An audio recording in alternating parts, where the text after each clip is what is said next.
ngayon si nanay, napuntahan natin, mag-asawa po mga kabayan ng mga seniors, no? At hindi ko akalain na madat na natin si nanay na nandito pala sa Ulingan. So ito po mga kabayan yung buhay ni nanay. Hello nanay! Hello. Good morning! Ito ang buhay natin. Oh, ganito ang buhay. Mahirap. Bakit nasabi niyo po ganito ang buhay namin dito? Mahirap. Bakit po? Kasi wala kang trabaho. Anong pangalan niyo po nanay? Norma, Si Nanay Norma. Ilang taon na po si Nanay Norma? 70. 70 years old. Oo. Pero nagpuputol pa kayo ng malalaking kahoy. At kayo, nakita ko kayo kanina. Opo, nakikita ko po kanina kayo dyan. Talagang nagpa-file kayo ng mga kahoy. Inuuling nyo. Ibig sabihin kayo talaga nanay nag-uuling dyan. Oo. Kaya nyo po nanay? Siyempre, wala naman akong trabaho. Pagkain, bulag yung anak ko. Asawa. Yung asawa nyo po, nasaan? Patay na. Ibig sabihin, yung kasama nyo po dyan, Yung anak anak. nyo na bulag na kayo po ang bumubuhay. Oo. Ilang taon na po yung anak nyo na binubuhay nanay? 30 na na. 30. Bakit nabulag po yung anak May nyo? anak niya, may sa mukha. Ito, May diferensya. may diferensya. Naapektuhan yung mata. Oo. Na infection, parang ganun. Sa San Nicolas, sa Manuel lang. Ay, sa Manuel, yung sa, San Manuel. San Manuel. oo, tapos puno ako sa Tayog. Tapos, Dalawang buwan namin sa Tayog. Pero hindi naman na gumaling. gumaling. So nanay, bukod dito sa pag-uuling, ano pa po yung iba yung ginagawa para magkapera at merong pabili ng pagkain? Wala. Kung may trabaho ako noon, nagaganinan ako. Pero wala akong trabaho ngayon. Yan lang. Kung hindi ako ganyan, di mag-uging kami. Kasi hirap ang buhay namin ni Orlando yan, Duran.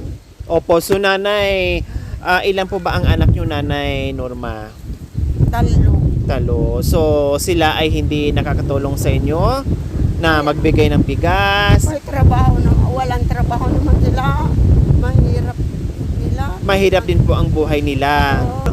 So nanay Norma, paano nyo po nakayanan yung ganitong gawain? Alam ko masakit na ang tuhod nyo, Oo. nahihilo na kayo, Kaya 70 nga. years old na kayo, pero talagang Nagtatrabaho. kinakaya nyo po. Kakayaan ko. Kung hindi kakaya, paano makakaya ang anak ko. Paano Oo. nyo po mapapakain pag hindi nyo po kakayanin yung trabaho? Oo. Matay na. Mamamatay na. Tayo. Mamamatay na. Oo. Wala nang pagkain. Opo. Nanay Norma, bago po kayo nagpunta dito sa Ulingan, kumain na po kayo. Oo. Nag-almusal kayo. Masarap ako. Pero kapi lang. Kape lang po ang ininom nyo. Oo. Walang kanin, walang tinapay, May kanin pero walang ulan. walang ulam. Oo. So ayan po mga kabayan, no, sa kabila ng buhay, pero hindi pa rin nawala yung ngiti ni nanay. Positibo, pilit kinakaya, pilit gumagawa ng paraan para sa anak niya na may kapansanan, no, na binubuhay niya. Kaya yan po mga kabayan, nakita niyo naman po sa likuran ko, no, mismong naabutan natin at hindi akalain ni nanay na tayo ay darating sa umagang ito at nasaksihan natin yung ginagawa ni nanay na napakahirap, no, na napakainit, napakahirap gawin, pero hindi iniinda ni nanay yung kanyang edad, yung kanyang trabaho. Ang importante ay magkaroon siya ng pera at meron siyang ipakain sa kanyang anak na may kapansanan. Sabi nga ni nanay, paano kung hindi ako kikilos, mamamatay kami ng aking anak kasi wala kaming makakain. So ayan po nanay, bakit hindi nyo na po ito tinakpan? Bakit hindi nyo po tinakpan? Mamaya, bakit po mamaya? May maraming Malakas yung hangin. So hindi mahirap sindihan pag malakas yung hangin, pero okay na yan, tatabonan nyo na. So naka-file na kayo ng maraming kahoy ang gagawin nyo na lang yan ay tatakpan muna ng mga buhangin. Kayo pa po ang magtatakip niyan. Kayo ang magpapala. Ako, Kayo magsisindi. ito ang ginagawa ko. Ganito. Diyos ko mga kabayan, nakakadurog ng puso, no? Nakakadurog ng puso yung sitwasyon ni nanay. Siguro, Diyos ko, kung magulang ko ito mga kabayan, hindi ko kayang tingnan yung ginagawa niya na ganyan. Diyos ko, hindi baling ako siguro maghirap. Ako na lang magtabon. Sige nanay, magpahinga ka na lang. Ako na lang ang gagawa niyan. Pero, ika nga, wala siyang choice mga kabayan kasi mamamatay nga talaga daw sila mga kabayan pag walang makain. Kaya, lagi kong sinasabi sa inyo mga kabayan, no, sa inyong pagsubaybay sa aking munting adikain, sa inyong panunood without skipping ads mga kabayan, pag-share, pagla-likes, pag-comments, Diyos ko po mga kabayan, nakatulong kayo, nakaambag kayo sa misyong ito dito sa mga tulad ni nanay na nangangailangan, na ang daming mga seniors patuloy pa rin po sa pagtatrabaho, paghahanap buhay para meron silang makain. Nanay, sa umagang ito, meron kaming surprise sa inyo, Nanay Norma. Mga Rohelios, pasok!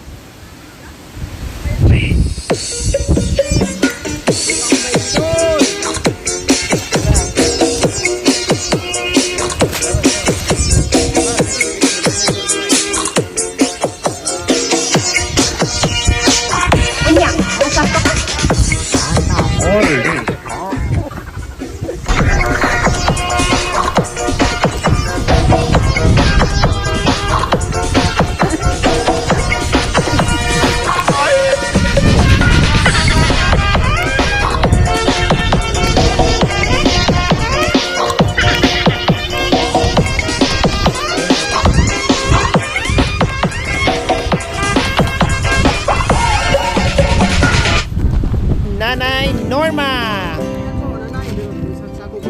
Wow! At yung ating... Wow, Nanay Norma, sabi nyo, ang hirap ng buhay. Kinakaya nyo kahit sobrang hirap, no? Pero sa umagang ito, hindi nyo akalain na habang nandyan kayo sa ulingan nyo, ay may bigas na kayo. May assorted groceries. At may isang tray na itlog. Bukod pa yan, meron pa kayong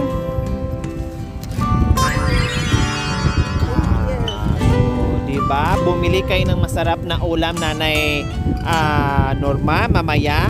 At kumain kayo ng marami dahil napakahirap. Hindi biro yung ginagawa nyo.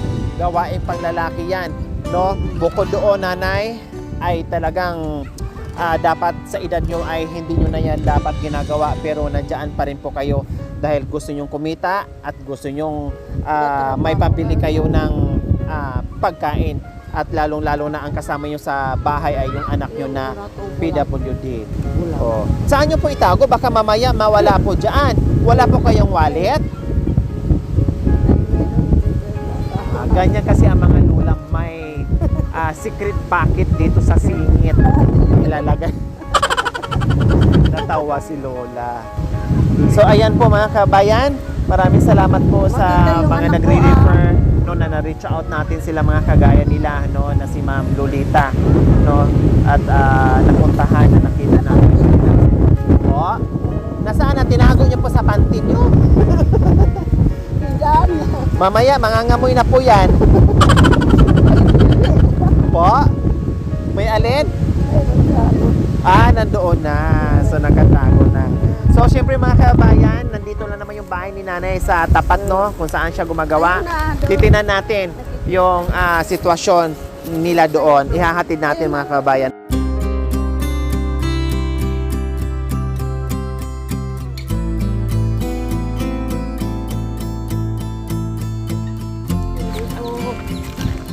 So, dito po mga kabayan, yung bahay ni Nanay Norma. Bong! Bong! Nagtatrabaho, anak. Bong! Makataw, bisita.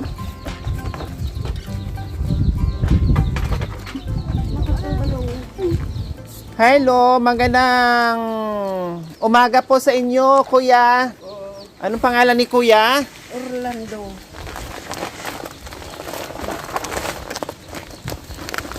Kayo po si Kuya Orlando. O ilang taon na po si Kuya Orlando? 30 niya. Ano taon nun? 30. Na, ito. Ay, 50. Kayo yung sinasabi ni nanay, nakasama po kayo dito sa bahay. Ano po nangyari sa inyo, Kuya Orlando? Bakit po? Anong nangyari? Nabulaga. Nabulag. O tapos napansin ko sa liig nyo, ano pong nangyari dyan sa liig nyo? Meron din po kayong ibang karamdaman? May lumalaki, yung guitar nyo po. Oh, so ito po yung sinasabi ni nanay na kasama nito sa bahay, no? At binubuhay ni nanay. Siyempre sa katayuan niya ay ano ba ang magagawa ni Kuya Orlando sa katayuan niya? Kundi siyempre wala at maswerte pa rin siya, mapalad pa rin siya kasi nandito si nanay, nandiyan yung nanay niya at naging alalay niya, no, katuwang niya. At kahit pa paano nakagawa ng paraan para may makain sila sa araw-araw. Kuya Orlando, nandito kami. Meron kaming bit-bit na isang sakong bigas, no? Assorted groceries natin dyan, no? At meron pa tayong isang tray na itlog agmamaya. Bibili si Nanay Norma ng masarap na ulam para meron kayong pagsalo-saluhan, ha? Okay. Siyempre, magpapasalamat tayo sa walang sawang pagmamahal, SNY Furniture and Jessica Eugenio, Palmdale, California, USA. Silent sponsor from Germany, Ma'am Abit Santos from LA, California.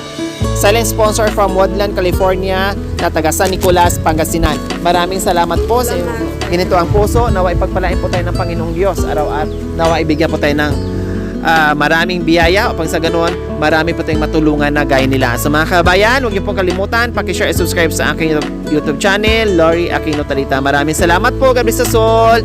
Bye! Mensahe niyo po sa biyaya, nanay. Salamat. Salamat.